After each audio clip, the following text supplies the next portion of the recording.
नमस्कार। मैं वृंदा भारद्वाज आज आपके सामने मुंशी प्रेमचंद द्वारा रचित उपन्यास रंगभूमि के बारे में बताने जा रही हूँ। इसके 3 भाग हम पहले ही कर चुके हैं। आज चौथे से शुरू करते हैं। जॉन सेवक ने हंसकर बोला, यह सब डॉक्टरों की कोरी कल्पनाएं हैं जिन पर गंभीर विचार करना हास्यप्रद है। डॉक्टरों के आदेशानुसार हम जीवन व्यतीत करना चाहें तो जीवन का अंत ही हो जाए।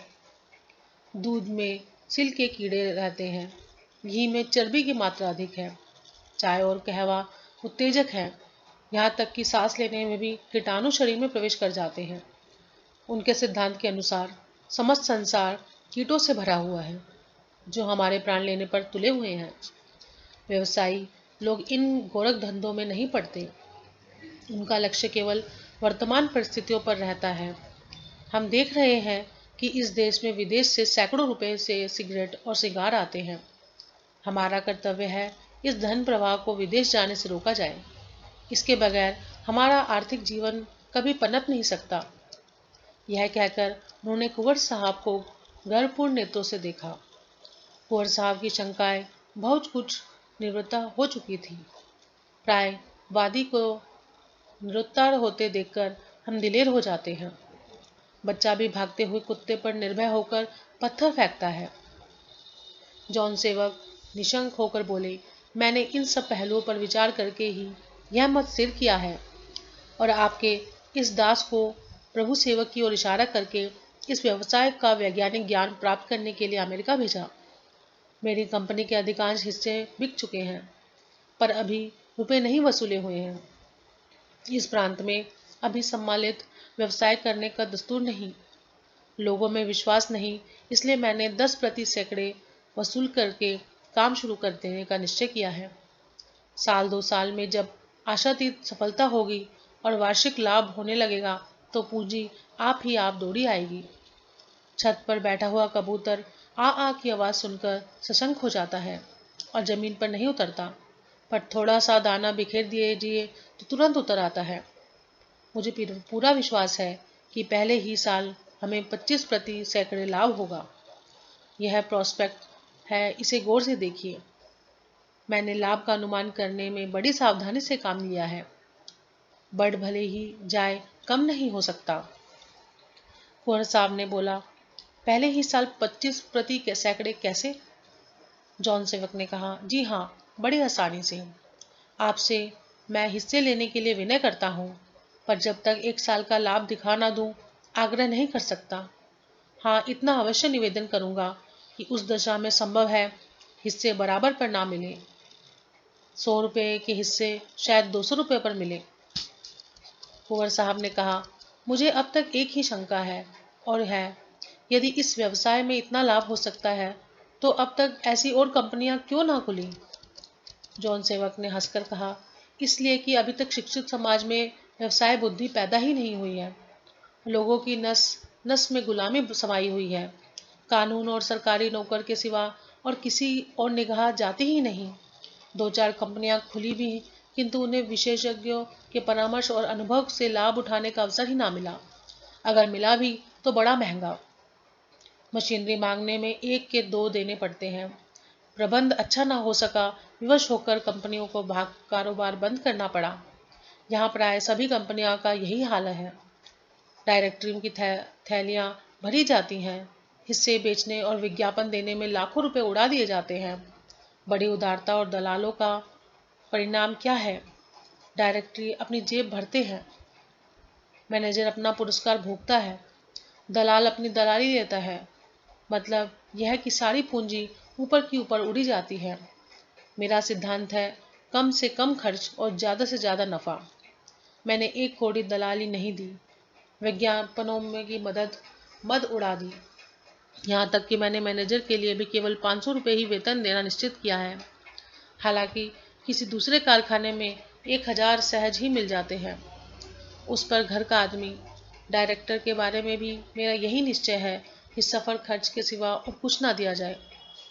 कुंवर साहब ने सांसारिक पुरुष न थे। उनका अधिकांश समय धर्म ग्रंथों में पढ़ने में ही लगता था। वह किसी ऐसे काम में शरीक न होना चाहते थे जो उनकी धार्मिक एकाग्रता में बाधक हो। धूर्तों ने उन्हें मानव चरित्र की छिद्रावनीशी बना लिया था। उन्हें किसी पर विश्वास न होता था। पाठशालाओं और अनाथालयों को चंदे देते हुए वह बहुत डरते डरते रहते थे और बहुधा इस विषय में औचित्य की सीमा से बाहर निकल जाते थे। सुपात्र को भी उन्हें निराश होना पड़ता था, पर संयमशीलता जहाँ इतनी सशंक रहती थी, वहाँ लाभ का विश्वास होने पर उचित से अधिक अधिक निशंक भी हो जाती है। मिस्टर जॉन सेवक का भाषण व्यवसायिक ज्ञान से परिपूर्ण था, पर कुंवर साहब पर इससे ज्यादा प्रभाव उसके व्यक्तित्व का पड़ा। उसकी दृष्टि में जॉन सेवक अब केवल धन के उपासक न थे, वरन हितैषी मित्र थे। ऐसा आदमी उन्हें मुगलता न दे सकता था। बोले, जब आप इतनी किफायत से काम करेंगे तो आपका उद्योग अवश्य ही सफल होगा, इसमें कोई संदेह नहीं है। आपको शायद अभी मालूम ना हो, मैंने यहाँ एक सेवा समिति खोल रखी है। कुछ दिनों से यही सब सवार है। इसमें इस समय लगभग 100 स्वयंसेवक हैं। मेले ठेले में जनता की रक्षा और सेवा करना उनका सबसे यही काम है। मैं चाहता हूँ कि उसे आर्थिक कठिनाई से सदा के लिए मुक्त कर दूं। हमेशा देश की संस्थाएं बहुधा धनाभाव के कारण अल्पायु होती हैं। मैं इस संस्था को सुदृढ़ बनाना चाहता हूँ और मेरी यही हार्दिक अभिलाषा है कि इससे देश का कल्याण हो। मैं किसी से कम काम में सहायता नहीं लेना चाहता। उसके निर्विघ्न संचालन के लिए एक स्थायी कोष की व्यवस्था कर देना चाहता हूँ।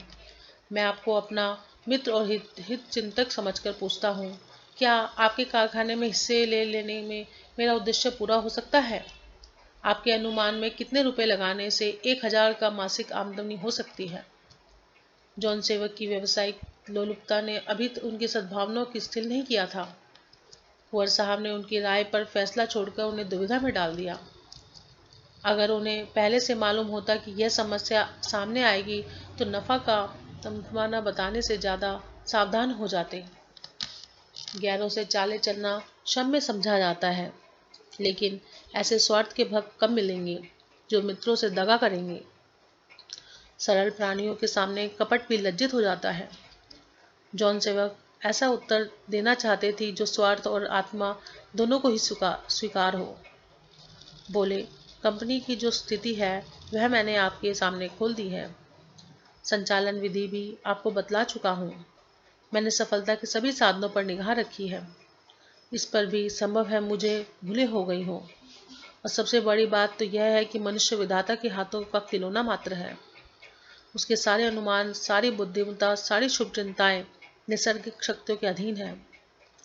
तंबाकू की उपज बढ़ाने के लिए किसानों की पेशगी रुपए देने ही पड़ेंगे। एक रात का पाला कंपनी के लिए घातक हो सकता है।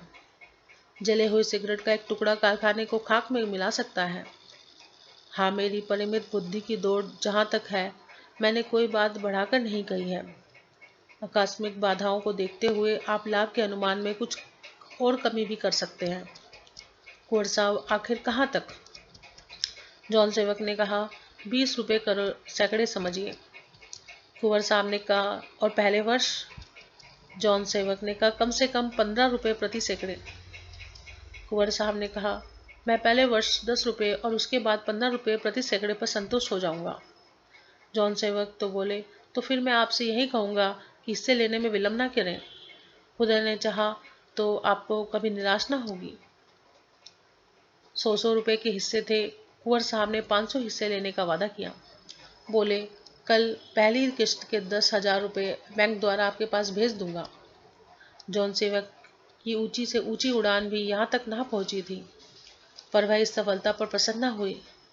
उनकी आत्मा अब भी उनका तिरस्कार कर रही थी कि तुमने एक सरल हृदय सज्जन पुरुष को धोखा दिया है। तुमने देश की व्यावसायिक उन्नति के लिए ही नहीं, अपने स्वार्थ के लिए प्रयत्न किया है। देश के सेवक बनकर तुम अपनी 5 उंगलियां घी में रखना चाहते हो। तुम्हारा मनोवांछित उद्देश्य यही है कि नफे का बड़ा भाग किसी न किसी हीले से आप हजम करो। तुमने इस लोकोक्ति को प्रमाणित कर दिया है, बनिया मरे मारे जान, चोर मारे अनजान।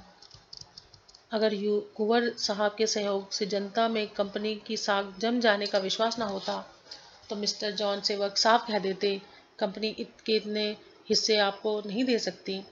एक परोपकारी संस्था के धन को किसी संदिग्ध व्यवसाय में लगाकर उसके अस्तित्व को खतरे में डालना स्वार्थपरता के लिए भी कड़वा ग्रास था। मगर धन का देवता आत्मा का बलिदान पाए बिना प्रसन्न नहीं होता। हाँ, इतना अवश्य हुआ कि अब तक वह निजी स्वार्थ के लिए यह स्वांग भर रहे थे। उनकी नीयत साफ नहीं थी। लाभ को भिन्न भिन्न नामों से अपने ही हाथ में रखना चाहते थे।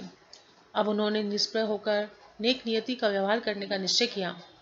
बोले, मैं कंपनी के संस्थापक की हैसियत से इस सहायता के लिए सहृदय से आपका अनुग्रहित हूँ। खुदा ने चाहा तो आपके आज के फैसले पर कभी पछताना ना पड़ेगा। अब मैं आपसे एक और प्रार्थना करता हूँ। आपकी कृपा से मुझे भ्रष्ट बना दिया है।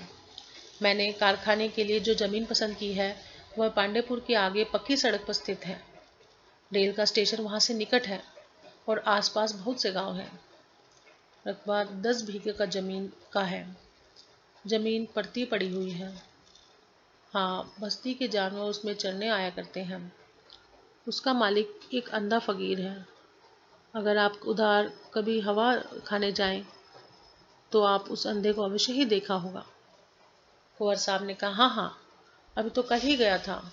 वही अंधा है ना, काला काला दुबला दुबला, सवारियों के पीछे दौड़ा करता है। जॉन सेवक ने कहा, जी हाँ, वही जमीन का उसी की है, किंतु वह उसे किसी दाम पर नहीं छोड़ना चाहता। मैं उसे 5,000 तक देता था पर राजी ना हुआ। वह बहुत झक्की सा है। कहता है, मैं वहां धर्मशाला, मंदिर और तालाब बनाऊंगा। दिन भर भीख मांगकर जो कुछ गुजर करता है उस पर इरादे इतने लंबे हैं, कदाचित मोहल्ले वालों के भय से उसे कोई मामला करने का साहस ही नहीं होता। मैं एक निजी मामले में सरकार से सहायता लेना उचित नहीं समझता, पर ऐसी दशा में मुझे इसके सिवा कोई दूसरा उपाय भी नहीं सूझता। अरे फिर भी यह बिल्कुल निजी बात भी नहीं है। म्यूनिसिपैलिटी और सरकार दोनों ही को इस कारखाने से 1,000 रुपये साल की आमदनी होगी। हजारों शिक्षित और अशिक्षित मनुष्यों का उपकार होगा। इस पहलू से देखिए तो ये सार्वजनिक काम है और इससे सरकार उनसे सहायता लेने में औचित्य या उल्लंघन नहीं करता। आप अगर जरा तवज्जो करें तो बड़ी ही आसानी से काम निकल जाए। कुंवर साहब ने कहा, मेरा उस फकीर पर कुछ दबाव नहीं है, और होता भी तो मैं उससे काम ना लेता। जॉन सेवक ने कहा, आप राजा साहब चतारी? कुंवर साहब ने कहा, नहीं, मैं उससे कुछ नहीं कह सकता। वह मेरा दामाद है और इस विषय में मेरा उससे कहना नीति विरुद्ध है। क्या वह आपके हिस्सेदार नहीं है? जॉन सेवक ने कहा, जी नहीं, वह स्वयं अतुल संपत्ति के स्वामी होकर भी धनियों की उपेक्षा करते हैं। उनका विचार है कि कल कारखाने पूंजी वालों के प्रभुत्व बढ़ाकर जनता का अपकार करते हैं। इन्हीं विचारों से ने तो उन्हें यहाँ प्रधान बना दिया है। कुंवर साहब ने कहा, यह तो अपना अपना सिद्धांत है। हम द्विधा जीवन व्यतीत करते हैं और मेरा विचार यह है कि जनतावाद के प्रेमी उच्च श्रेणी में जितने मिलेंगे उतने निम्न श्रेणी में ना मिल सकेंगे। खैर, आप उनसे मिलकर देखें तो क्या कहूँ, शहर के आसपास मेरी 1 एकड़ जमीन भी नहीं है, नहीं तो आपको यह कठिनाई ना होती। मेरे योग्य और जो काम हो उसके लिए हाजिर हूँ। जॉन सेवक ने कहा, जी नहीं, मैं आपको और कष्ट देना नहीं चाहता। मैं स्वयं उनसे मिलकर तय कर लूँगा। कुंवर साहब ने कहा, अभी तो मिस सोफिया पूर्ण स्वस्थ होने तक यहीं रहेंगी ना? आपको तो कोई इसमें आपत्ति नहीं है? सेवक जॉन ने इस विषय में सिर्फ 2-4 बातें कहकर यहाँ से विदा हुए। मिसेस सेवक फिटन पर पहले ही जा बैठी थी। प्रभु सेवक विनय के साथ बाग में टहल रहे थे। विनय ने आकर जॉन सेवक के हाथ मिलाया और प्रभु सेवक उनसे कल फिर मिलने का वादा करके पिता के साथ चल पड़े। रास्ते में बातें होने लगी। जॉन सेवक ने कहा, आज एक मुलाकात में जितना काम हुआ उतना महीनों की दौड़ धूप में भी ना हुआ था। कुंवर साहब बड़े सज्जन आदमी हैं। 50,000 के हिस्से ले लिए। ऐसे ही 2-4 भले आदमी और मिल जाए तो बेड़ा पार हो। प्रभु सेवक ने कहा, इस घर के सभी प्राणी दया और धर्म के पुतले हैं। विनय सिंह जैसा वॉक्स मर्मज्ञ नहीं देखा। मुझे तो इनसे प्रेम हो गया। जॉन सेवक ने कहा, कुछ काम की बातचीत भी की? प्रभु सेवक ने कहा, जी नहीं, आपके नज़दीक जो काम की बातचीत है उनमें जरा भी रुचि नहीं।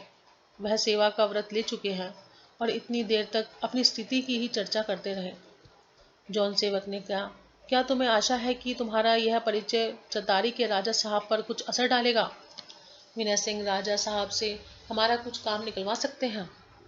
प्रभु सेवक ने कहा, उनसे कहे कौन, मुझ में तो अभी इतनी हिम्मत ही नहीं। उन्हें आप स्वेदाशानुरागी सन्यासी समझिए। मुझसे अपनी समिति में आने के लिए उन्होंने बहुत आग्रह किया है। जॉन सेवक ने कहा, शरीक हो गए ना? प्रभु सेवक ने कहा, जी नहीं, कहाँ आया हूँ सोचकर उत्तर दूंगा। बिना सोचे समझे इतना कठिन व्रत क्यों कर लेता? जॉन सेवक ने कहा, मगर सोचने समझने में महीने ना लगा देना। 2-4 दिन में जाकर अपना नाम लिखा देना, तब तुम्हें उनके कुछ काम की बातें करने का अधिकार हो जाएगा। तुम्हारी रानी जी से कैसी निभी? मिसेस सेवक ने कहा, मुझे तो उनसे घृणा हो गई। मैंने किसी में इतना घमंड नहीं देखा। प्रभु सेवक ने कहा, मम्मा, आप उनके साथ घोर अन्याय कर रही हैं। मिसेस सेवक तुम्हारे लिए देवी होंगी, मेरे लिए तो नहीं है। जॉन सेवक ने कहा, यह तो मैं पहले ही समझ गया था कि तुम्हारी उनसे ना पटेगी। काम की बात ना तुम्हें आती है ना उन्हें। तुम्हारा काम तो दूसरों में ऐब निकालना है। सोफी को क्यों नहीं लाई? मिसेस सेवक ने कहा, वह आए भी तो या जबरन घसीट कर लाती। जॉन सेवक ने कहा, आई नहीं या रानी ने आने नहीं दिया? प्रभु सेवक ने कहा, वह तो आने को तैयार थी, किंतु इसी शर्त पर कि मुझे कोई धार्मिक अत्याचार ना किया जाए। जॉन सेवक ने कहा, इन्हें यह शर्त क्यों मंजूर होगी? मिसेस सेवक ने कहा, हाँ, इस शर्त पर मैं उसे नहीं ला सकती। वह मेरे घर रहेगी तो मेरी बात माननी ही पड़ेगी। जॉन सेवक ने कहा, तुम दोनों में एक का भी बुद्धि से सरोकार नहीं। तुम सीढ़ी हो, वह जिद्दी है, उसे मना मनूकर जल्दी लाना चाहिए। प्रभु सेवक ने कहा, अगर मम्मा आप बात पर अड़ी रहेंगी तो शायद वह फिर कभी घर ना आए। जॉन सेवक ने कहा, आखिर जाएगी कहाँ? प्रभु सेवक ने कहा, उसे कहीं जाने की जरूरत ही नहीं, रानी उस पर जान देती है। जॉन सेवक ने कहा, यह बैल मुंडे चढ़ने की नहीं है, 2 में से एक को दबना पड़ेगा। लोग घर पहुंचे तो गाड़ी की आहट पाते ही ईश्वर सेवक ने बड़ी स्नेहमय उत्सुकता से पूछा, सोफी आ गई ना? आ, तुझे गले लगा लो, यीशु तुझे अपने दामन में ले ले। जॉन सेवक ने कहा, पापा, वह अभी यहाँ आने योग्य नहीं है, बहुत अशक्त हो गई है, 2-4 दिन बाद आवेगी। ईश्वर सेवक ने कहा, गजब खुदा का, उसकी यह दशा है कि तुम सब उसे उसके हाल पर छोड़ाए।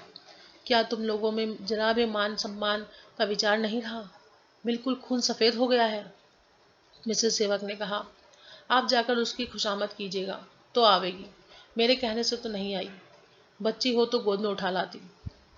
जॉन सेवक ने कहा, पापा, वहाँ बहुत आराम से है। राजा और रानी दोनों उसके साथ प्रेम करते हैं।